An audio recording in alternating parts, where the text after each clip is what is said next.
Hi, welcome back. So I'm going to take this clock off the wall properly and show you how I changed out the entire clock mechanism on the inside. I'm restoring this clock. As you can see, I'm almost done. I've got to get an ear for the buddy up there. Probably going to order a whole new head.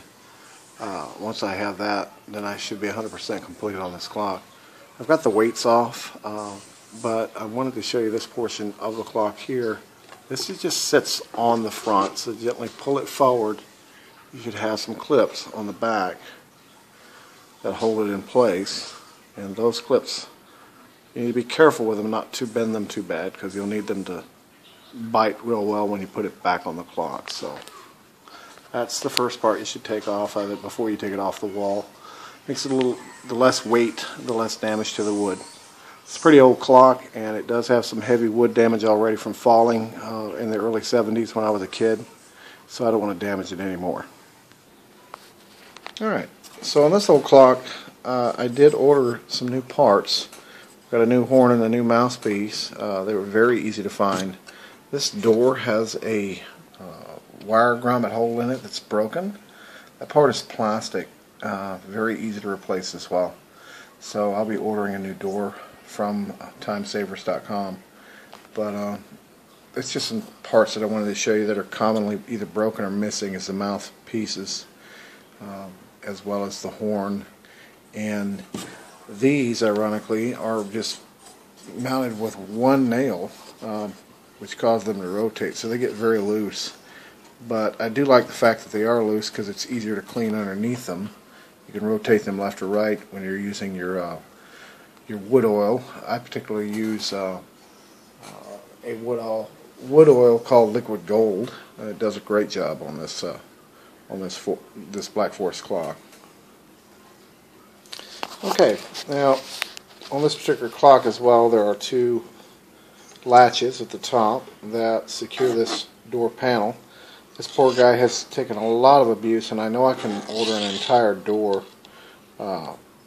already pre-cut and ready to go, but I'm not really worried about it on this particular clock. This one has a lot of sentimental value, and you can see the damage that me and my brothers did, or my brother did, while we were growing up. But right now I'm still learning how to restore this clock, so I didn't want to spend a lot of time worried about the cosmetics. Alright, so the gong mechanism should float away from the wood, and it should not overlap itself at all. If it does, it'll cause a muffled sound, or it won't even gong correctly. So as you notice, as I move this one, it vibrates, and I can tap it, but you don't hear metal. If you hear metal while you're doing this, you're going to get a horrible sound when the gong strikes. So that's something to pay attention to when you're trying to assemble it back. You should get a resonating sound from the gong, not just a solid muffled sound. And when you put this in place, the hammer should not strike that gong down in here. It should float right above it, I mean within 1/8 of an inch, so that way the spring mechanism will cause it to bounce into the gong, and it gives it a better quality sound. If you let the hammer rest on it, it will cause a muffled sound, and it won't sound correct. I didn't see a lot of information about these on the web, so I had to hand make them. They were missing on this clock when I got started.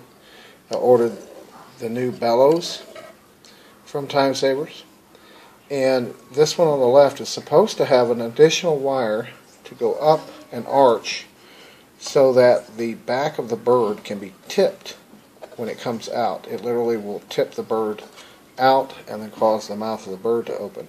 Now when I get the door mechanism repaired on this one, I'll be putting an additional wire up here. I got a kit of all the wires for the clock, and it allowed me to just custom make all the wires for each one of the mechanisms.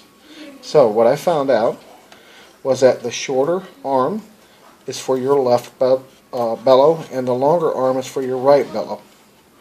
And you should be able to just move them up and down and hear the sound of the bellows themselves. Very easy. The gong mechanism, like I said, You want to make sure that it is not touching one of these gears and that it is rested all the way in the down position. And then when you put the door on, you want to get an eye of how that's resting on that wire and adjust it as necessary so it's not touching the wire, but close enough that when it comes down it bounces and strikes the wire, causing the resonating sound. This is secured with 4 screws. 1, 2, 3, and 4.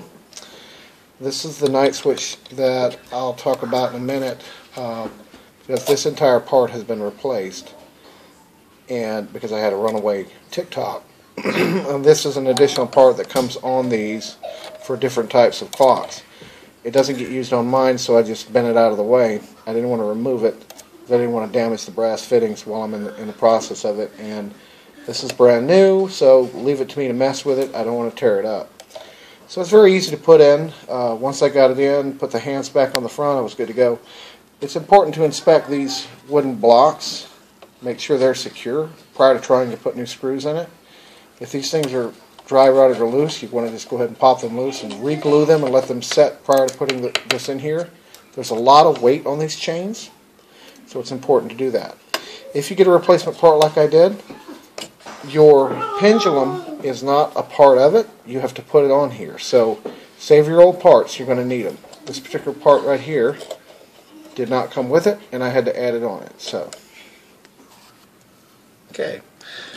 When I put this back together, this gong, like I talked about, should not strike the wire or lay on the wire. I've got this adjusted to where there's about a 1/4 of an inch to an 1/8 of an inch, and when I lock it in place, it does bounce well enough to strike that wire. I don't advise trying to adjust the wire up. Always adjust the gong down if possible. So if it's not touching, you can literally bend it down a little bit more to get it closer. What you don't want it to do is to rest on that wire, because that will cause a muffled sound when it strikes the wire.